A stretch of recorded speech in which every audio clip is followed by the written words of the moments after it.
we could say a common for everyone job kasi everyone could be hired into BPOs during as of this time. And then during pandemic, ito talaga yung naging source of income most of the people to become a customer service representative or tech support. So I'm thankful na nakapasok ako that time because after having that particular knowledge, nag-shift ako into a different industry, which is being a recruitment coordinator.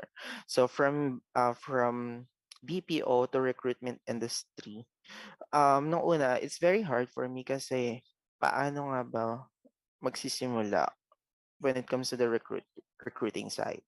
Kasi when it comes to recruiting side, this is not just for being an HR people. But being a being a recruitment coordinator, you were the one who handles different people, different uh, yung mga iba-ibang paniniwala during the interviews. So I was the one who set up a basic or initial interview for me able to know if this particular people is fit for the role.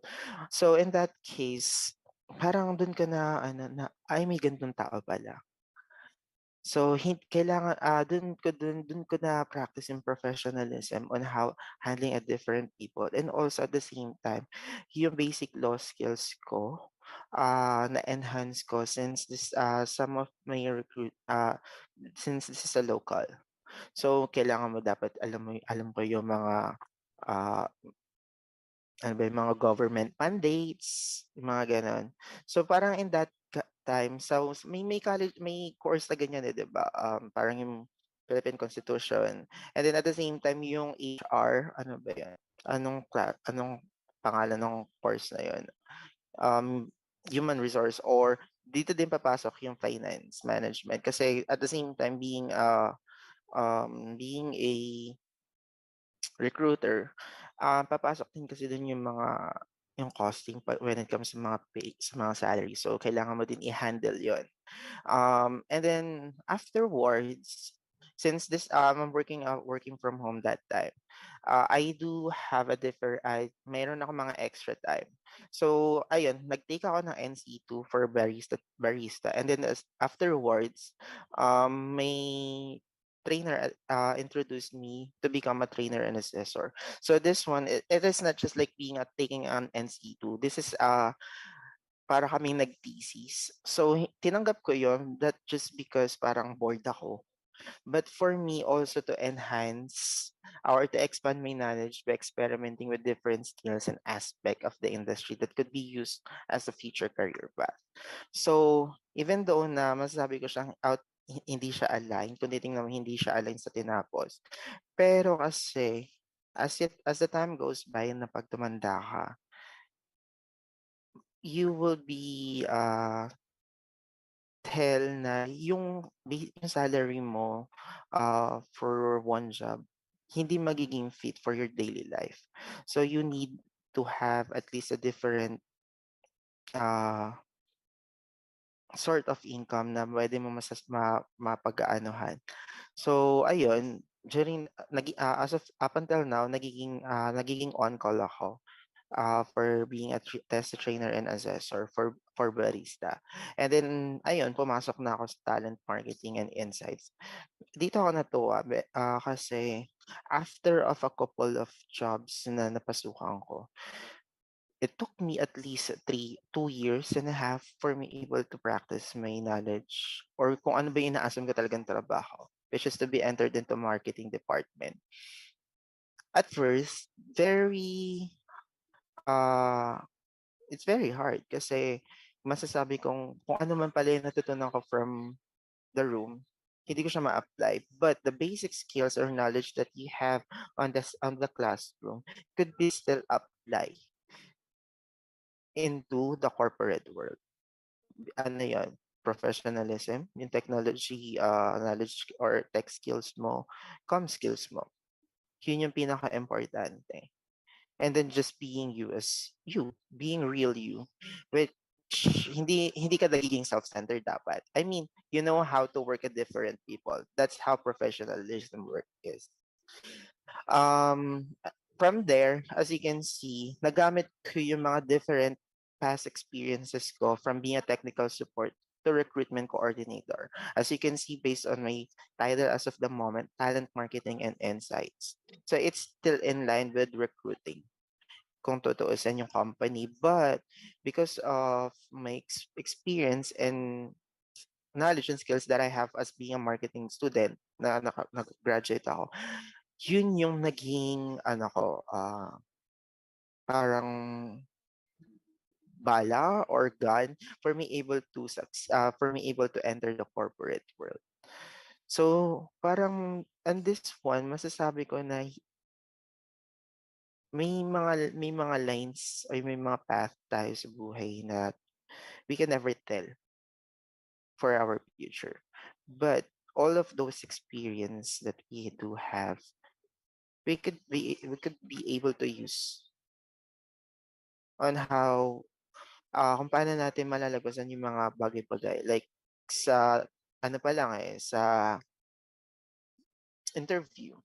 By having the set of um having said experiences and then basic skills, yun yung naging way ko para makapasok. And then, ayun, still, naghahanap ako ng mga iba kong way on how could I could live since panganay ako. So, yung support is always still there for myself and also for my family. So, ayan, I entered the what do you call it? The financial advisor in this being a financial advisor or yung pagbebenta ng insurance or the insurance industry. So in this one, I use my sales and knowledge and experience to handle clients who are more exposed into different ay, hindi ko makita into a different industry as well as practicing professional competence and dealing with various people in meetings. So ayun, being on the corporate world is very hard and the same time expensive. I could say yeah, expensive kasi when it comes to yung mga daily life or yung daily expenses kasi you sa corporate, it's not just the nagtatrabaho ka because yung community mo kasi minsan masasabi ko na nag-upgrade at the same time. So kailangan mo for you able to succeed, kailangan mo din sumabay kung ano yung nasa paligid mo. Pero at the same time, you should be authentic and true to yourself. Huwag mo kakalimutan yan. So, ayan, yun yung naging career path strategy ko, which is on how I innovate my basic skills that I turned into what I am today. Being a simple student and then ayan, yung mga skills and knowledge na natutunan ko na, na-translate ko into this different title roles na napagdaanan ko in life for 2 years. It's not just saying din na yung hindi ako nakokontento sa isang trabaho, but it is on how you handle or kung meron kang um, goal sa buhay. Kasi hindi ka naman mag-i-stay sa isang lugar that you can see yourself na hindi nag-grow or meron ka mga gustong ma-aim sa sarili mo near in the future. So, yun lang yung share ko as of the moment because I'm still working on for myself or kung paano ko mabibuild yung career ko. Because ako masasabi ko as being kung saan ako ngayon, hindi ko pa din alam kung saan ako tutungo. But having this kind of experiences in my life, I could be able to use and maximize ko siya near in the future. Kumbaga masasabi ko magiging versatile ka sa different aspects of work jobs that you could be entitled near in the future. So I do have a experience when it comes to technical recruiting, being a teacher, and then marketer, and then at the same time financial. So hindi ko pa din alam kung saan ako tutungo. Pero yun lang I could say na we are the one who creates an opportunity. And opportunity uh, doesn't comes with you. I mean, hindi pupunta yung opportunity kung wala kang gagawin or hindi ka kikilos. So yun lang lagi ang pinangkahawakan. I guess ayun. I want may siguro may last word lang. I want to look back on my career and be proud of the work that I tried everything. In a sense na ayun, multiple jobs.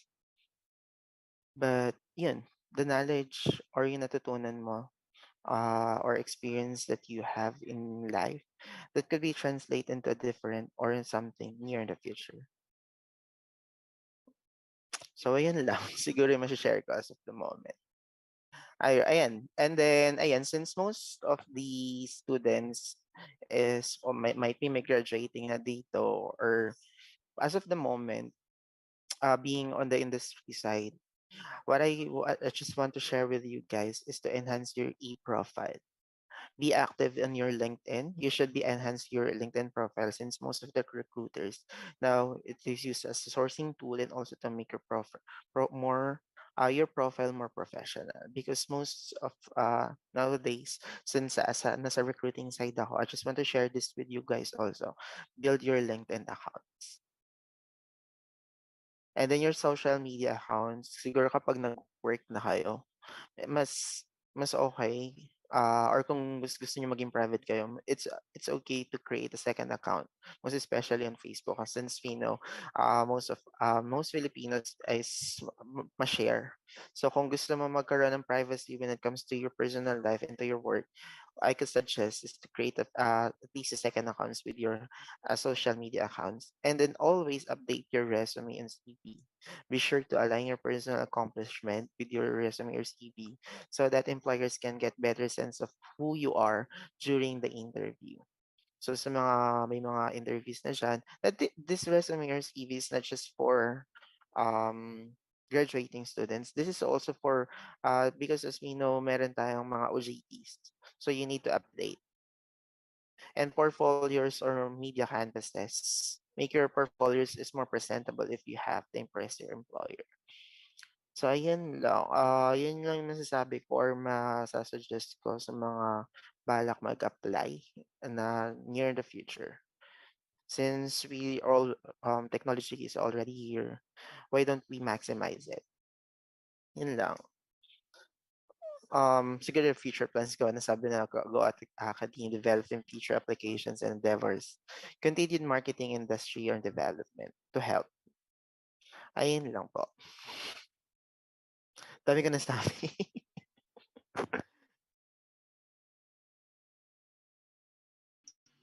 Can I just mention how purposeful and motivating Mr. Hutaba's speech?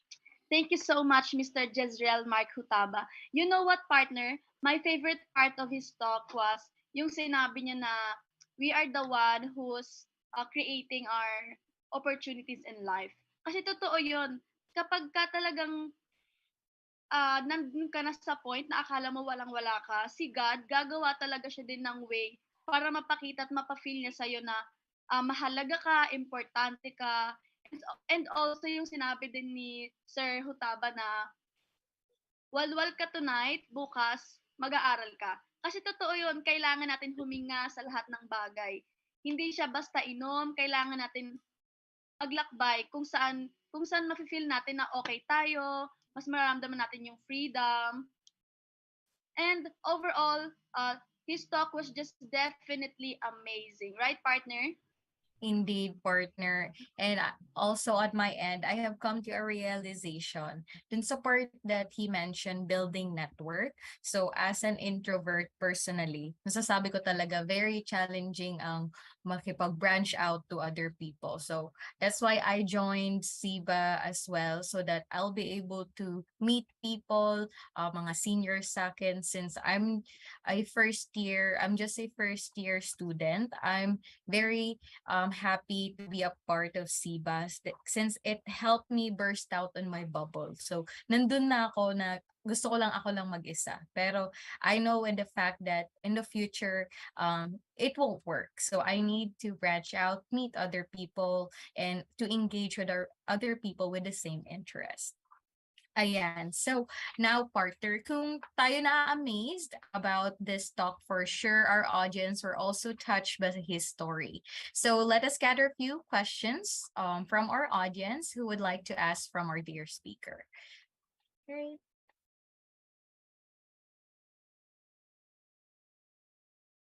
All right, so I have a first question here from Julius.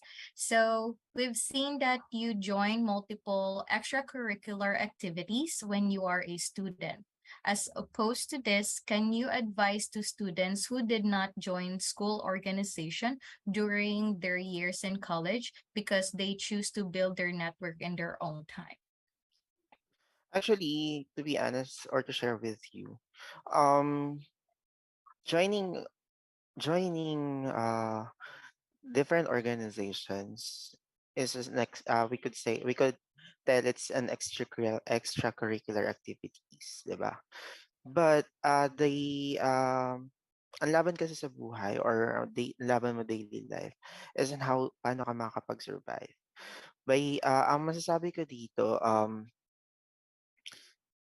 just choose a different people or choose a people or mga peers that could help you or to guide you in a positive way. Kasi hindi naman it's not just being nagki-create ka ng network or community or group, but kung hindi ka um open, na tulad nga ng sabi ni Alcania, na hindi she's an introvert person and she wants to out into her bubble. But we do have a different situations kasi may mga tao na kung sino lang yung mga sa paligid nila or kung sino lang yung gusto nila, yun lang. Pero kasi masasabi natin kung saan ka mas nagiging you as a person, and then at the same time uh, gusto mo yung ginagawa or gusto mo yung makakasama mo. Yun lang naman yun. Huwag mo pilitin yung sarili mo na mag-build ng network to the point nagiging magmumukha ka ng plastic. Or yung hindi mo naman talaga gusto yung bagay, di ba? It doesn't mean that I mentioned that you need to build your own network na yung madaming tao.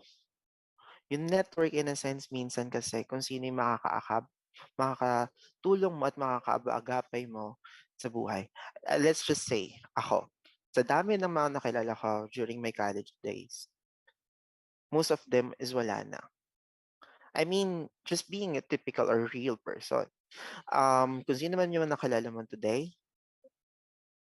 um, pasalamat ka na ako, pasalamat ako kasi nakilala ko at this point na kung sino yung mga nag stay na tao na sa tabi mo na tumutulong sumusuporta.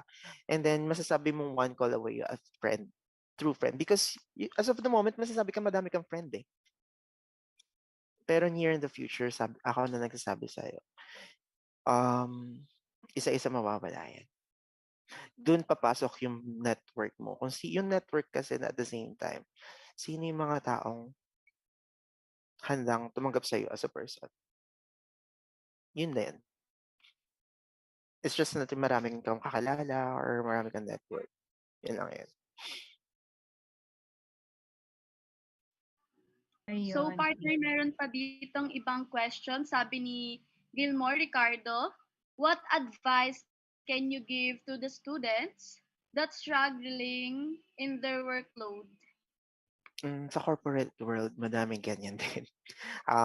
Me personally, nag-struggle din sa mga workloads, most especially kapag nagsabay-sabay lahat ng yan. Pero yung time management, it's very important. Discipline also. Discipline that the specific time or the specific task, the specific task should be finished at this particular time. Pero kapag hindi mo kaya or nababurn out ka na, just breathe. Walwal.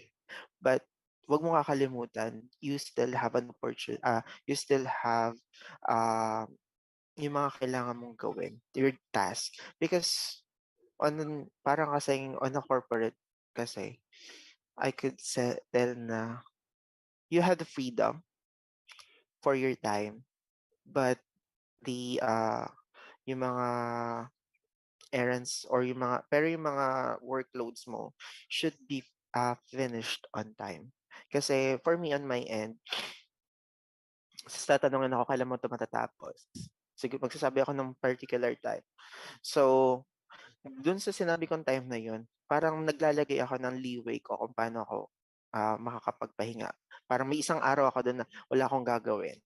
So, there's still a time management and discipline. Na-focus ka, kailangan mong tapusin yung mga bagay-bagay. Most especially students. Kasi may mga hinahabol tayo na mga pasahan. So, kunwari, you still have a week. Yung 5 days na yun, i-focus mo on how you finish that load. And then that's yung 2 days, siguro hatiin mo na lang to make time for yourself. Ganun lang. Discipline and time management.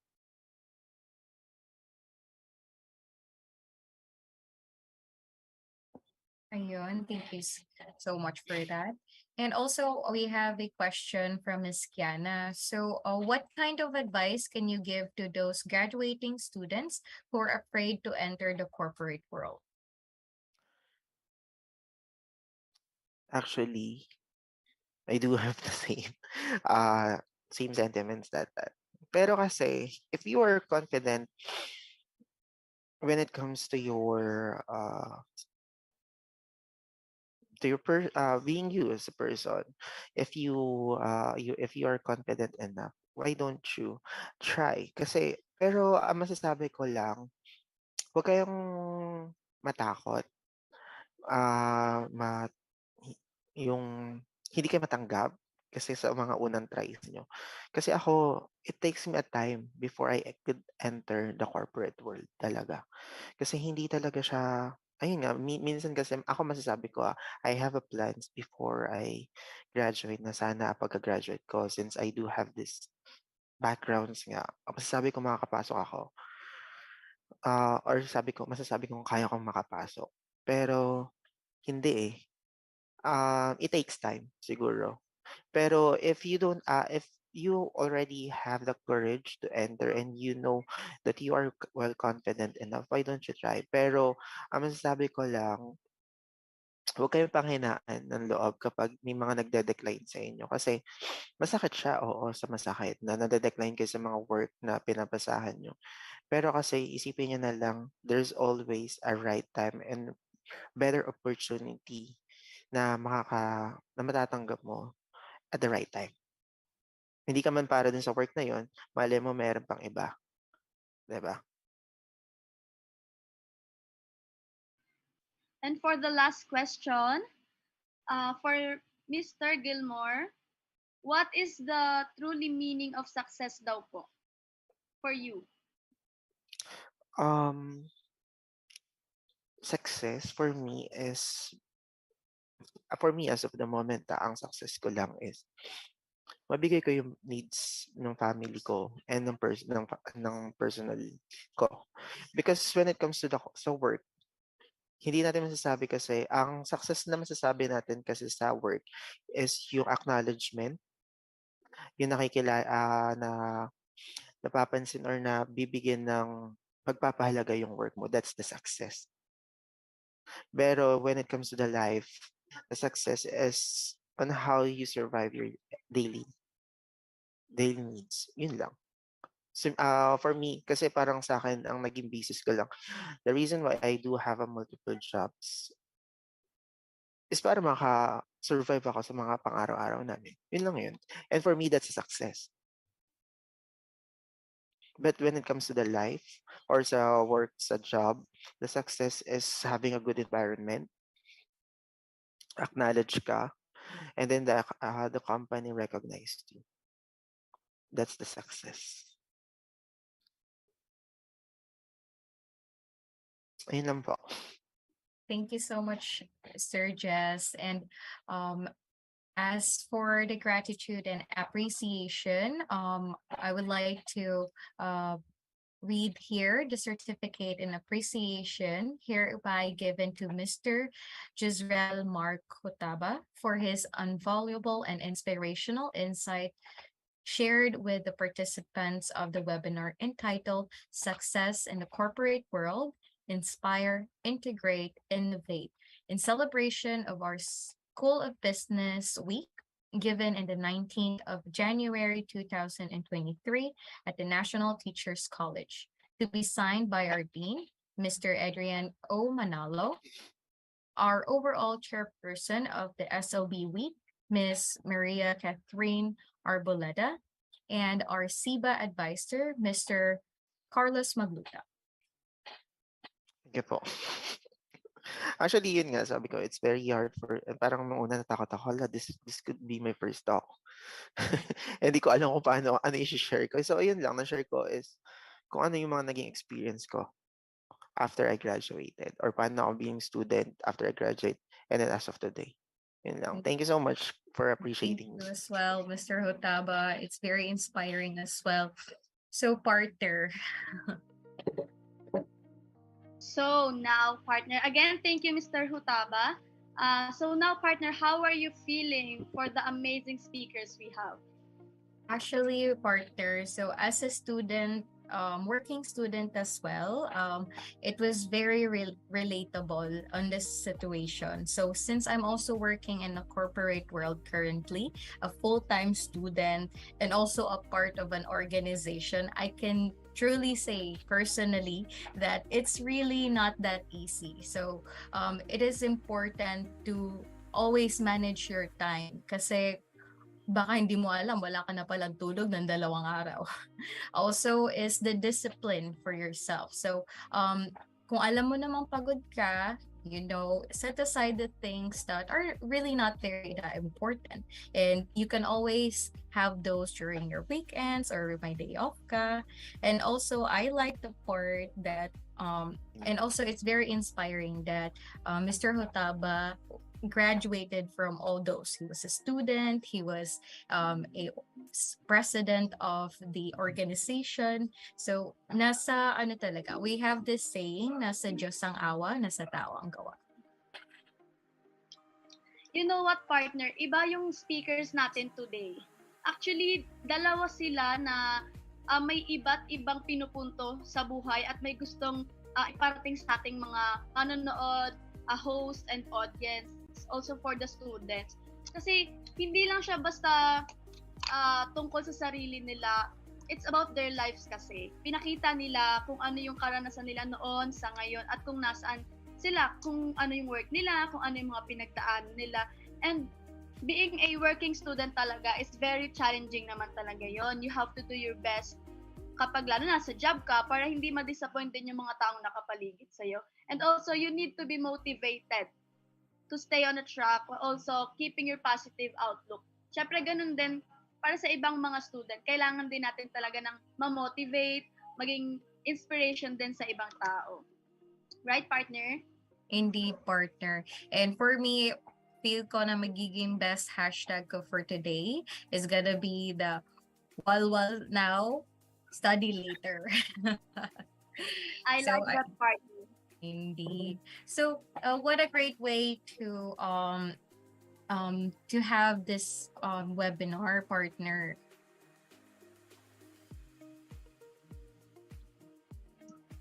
Grabe. It seems like everyone is enjoying this webinar and performances. But we all know that even this program also has to come to an end. Nevertheless, we hope that everyone was able to gather a lot of lessons, realizations, and inspiration that can be used for our future encounters in the path that we'll be choosing.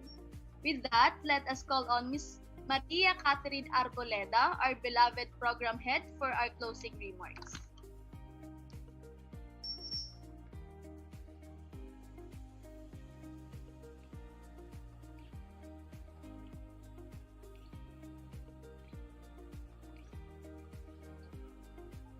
Ms. Maria Catherine Arboleda, hello po.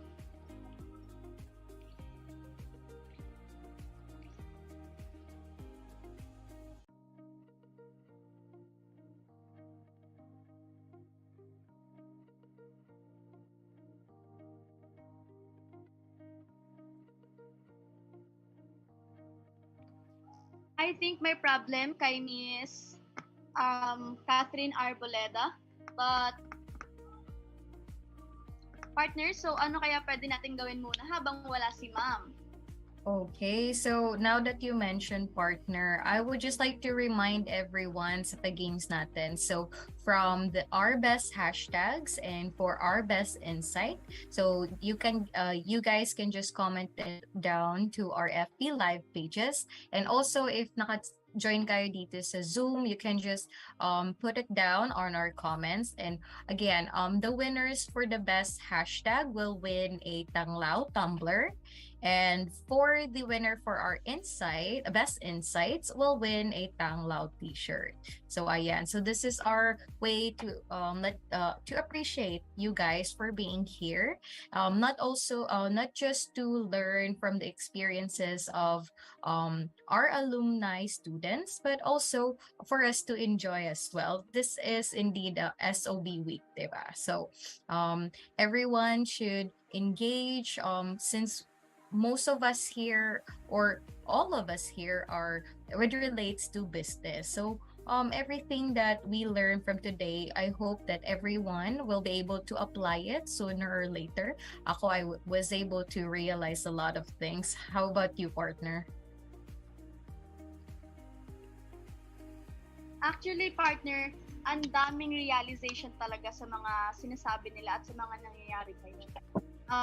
Yung lessons and realization na makukuha talaga today for today's webinar ay napaka-motivating, grabe. And as of now, wala si Miss K. So, we're moving forward to our NTC hymn.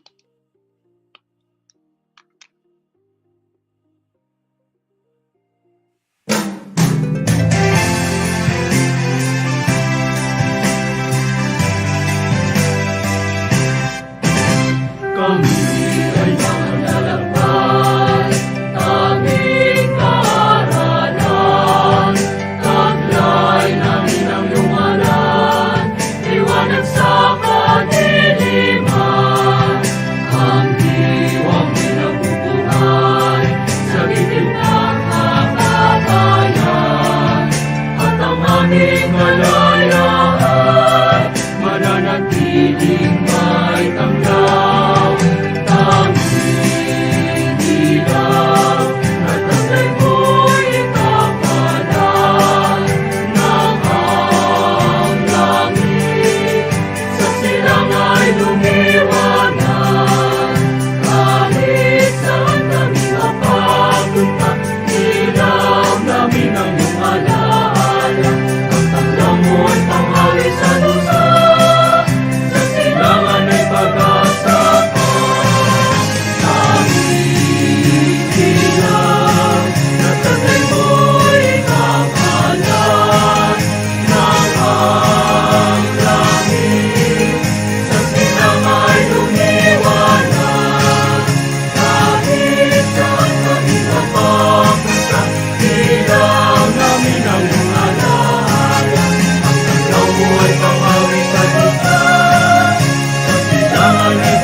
So once again, thank you so much for attending this important event we have prepared for everyone. We sincerely hope you guys learned something from this. And once again, my name is Ria de los Reyes. Alcanaya Danieli Byron, and this has been your Masters of Ceremonies of this event. Thank you, and we look forward for everyone's success.